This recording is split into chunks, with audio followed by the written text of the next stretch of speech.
Hi, my name is Mel and I work for the International Travel College of New Zealand. What I'm doing today is I will be explaining to you Unit 27563. This unit is a communications unit and a little bit about how to actually complete this unit with some support from me delivering it with this tutorial. Please feel free to visit back on this tutorial as much as you need to and make sure that you read every instruction very carefully. We do put some really interesting information in here to assist you with completing this without having to do any resets. So, communication, that is all what this unit standard is about. And it's based on anything to do in your life at present. So it doesn't have to be about work, it doesn't have to be about school, it can also be about your home life. So the very first thing is the workbook checklist. You'll find that on page 2 of your workbook. Please make sure you read that checklist and that you've also done all of the things that that's asked you to do. So a little bit about process for this. So you can either click into the areas to answer the questions and the assessments throughout the book and type that using your computer, as you have been sent this via email or through Google Classroom. So if you don't have that access, or if you don't want to type it, you prefer to write it out, please make sure you print this to write it and use blue or black pen and no twink. But you will need to take pictures to submit your work back to your teacher. So an important page to fill out, please. Page 3. It's the actual unit standard page, and in the middle of that page is the area you fill in your name, your school name, and also it says signature. So if you're not handwriting, please type your name again. The rest is all information for us.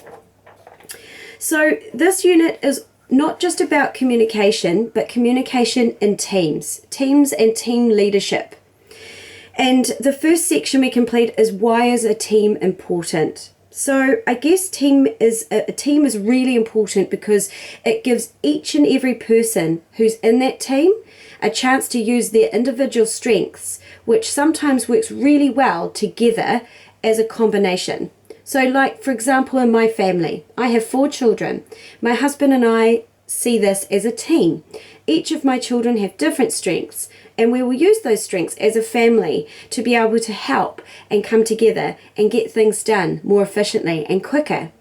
And it's more fun at the end of the day when you get to share that with someone else.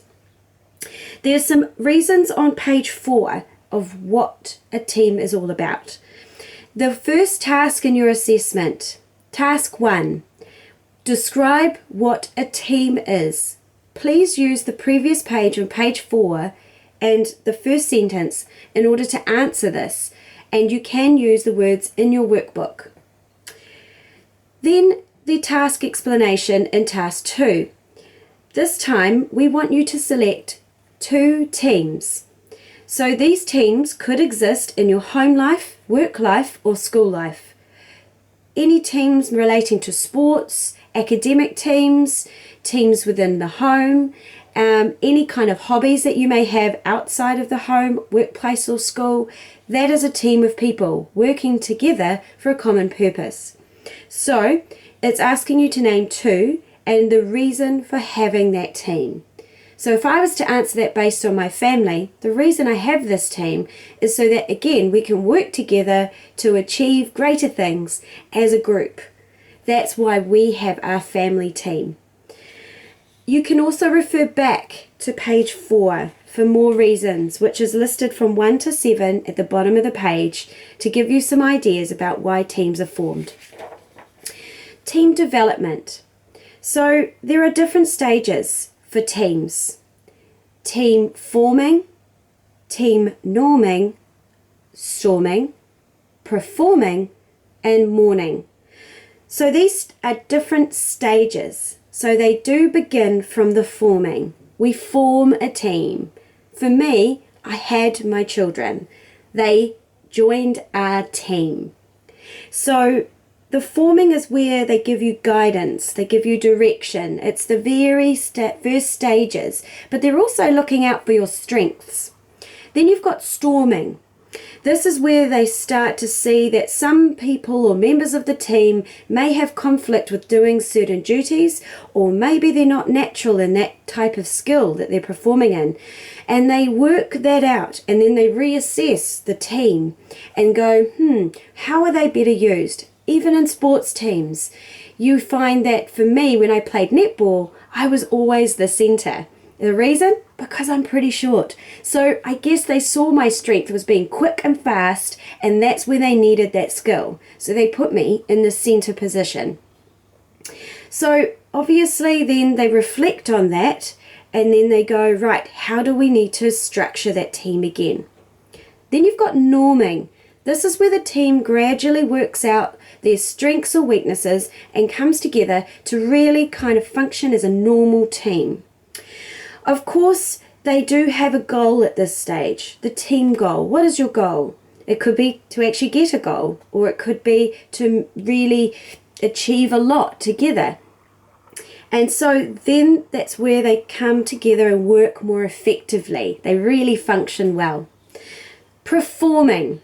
This is where we really see all that hard work that you've put in to making that team happen, and you see them perform really well.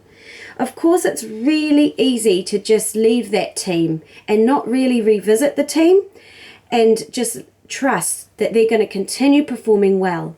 Well, you have to be careful. You do need to make sure that you always reassess that they're still doing what they should be doing.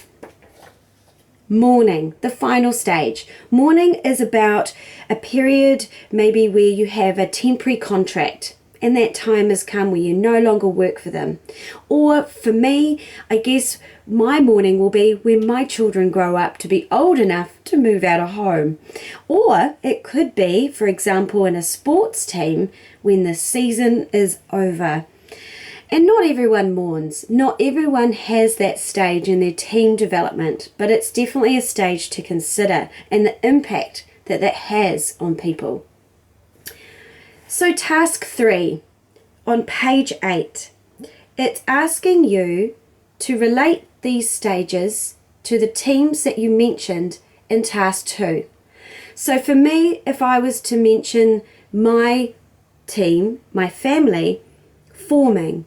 When I had my children, I formed a team, and as other children came along, we formed a larger team. You only need to pick, for example, out of those options, only 3 stages. You don't have to explain each stage, and that's across both teams. So you could explain maybe for the first team only 2 of those stages, and then 1 in the second team. So that's a combination of 3 across A and B. The next stage, team building. Let's face it, we all have to get together and work together effectively to be a good team. And sometimes in a company, they may do team building or personal development or extra training in order to make us achieve a better outcome. Down the bottom of page 10 is a list of different type of team building activities. In task 4, simply explain for team 1 and team 2 just one type of team building activity that you have done. On page 12, we go through the negative, positive success factors. What I mean by that is that there's always going to be good and bad things that you have to consider in a team environment. Positive could be how well you communicate to develop your team in the first place, and doing it at that stage is the best way. And then we've given you examples from a workplace and a home life point of view, so a more personal point of view and a work life. So do read those examples. Negative, it could be the size of the company. Working for a large organization means that sometimes you don't get the one-on-one with your direct manager. So sometimes that has a negative impact on the individual. Again, we've given examples for professional and a personal circumstance. Task 5. Describe one positive and negative success factor for each of those 2 teams. we should have given you enough information on page 12 and examples to give you an indication of what we mean by that question. Please read those examples and see how that might work for you with your teams that you've chosen. The second part of this assessment is team leadership. Team leaders is someone who provides some instruction, direction and support for other people and leads them through. So that first sentence really does describe what team leadership is. And that's on page 15. Task 6 is actually saying to you, right, describe what a team leader is. Once again, you may use the information in your workbook at the top of page 15. There are different leadership styles, and a manager can use more than one leadership style within their management, and that will depend on what type of job they're performing or what kind of team you're talking about. So, I'll go through these leadership styles. A persuasive leader is someone who actually controls the team quite a lot. So they have a lot of contact with their team because they learn about their individual team members and how they work. And they learn about what they work towards and how they work well. And then they use that to try and make them work harder. So if they see a team member that works well by reward, then the manager will use reward to actually put in front of the team member to get them to drive forward and move forward and work harder. A persuasive leader is like a teacher. We persuade you quite often to get your work done. And how we do that, either, like I explained, a reward, or I guess reminding you about the end goal and keeping on with that. Autocratic leader. So an autocratic leader is where someone makes decisions without much regard to what you think. So it would be maybe in a very large organization because it may be very hard for that manager to actually contact individual members of the team when making decisions. Consultative leader or a management style.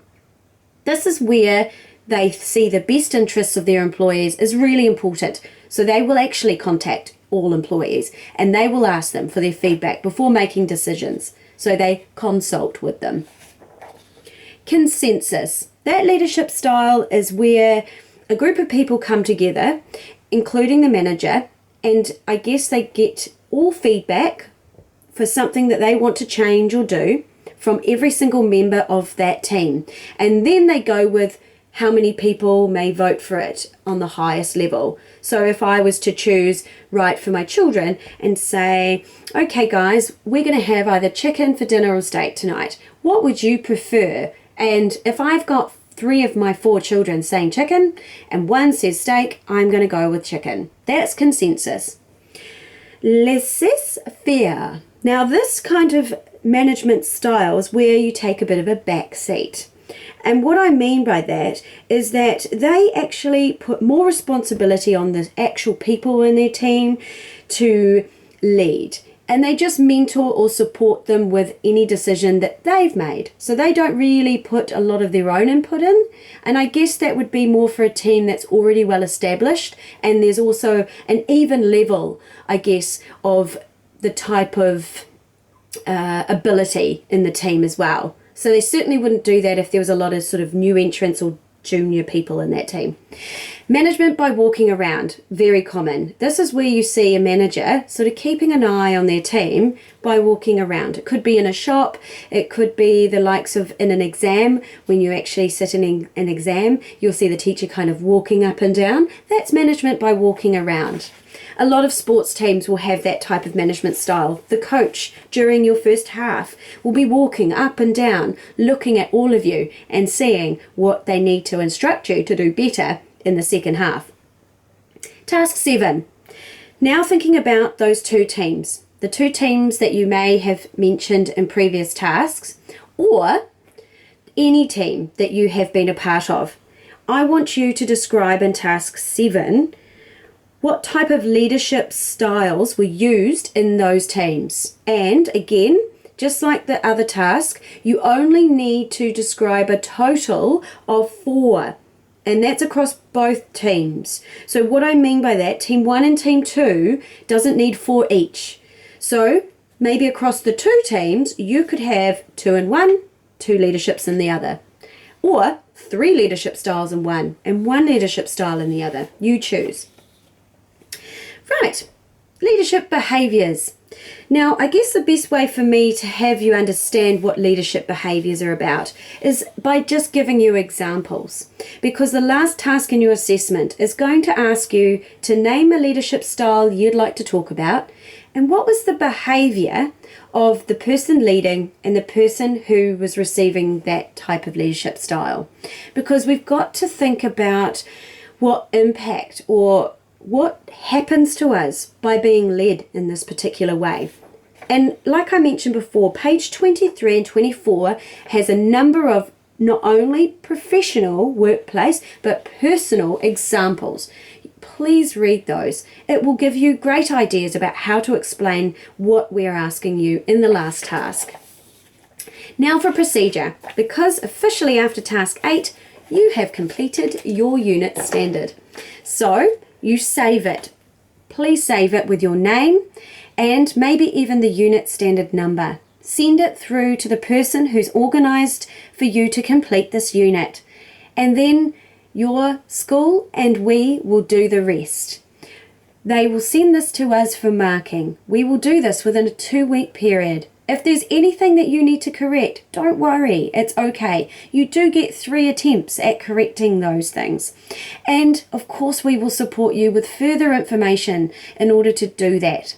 And finally, once you've actually finished all the answers correctly, because yes, you do need to fill in every single answer to gain your credits, we will then send the results to your school and the school will enter it using our provider code. So therefore you gain extra credits towards NCEA level 3, and not only that, we'll pop in a certificate for you to keep for your records as well. All the best on your journey with learning your teams and team leadership unit standard.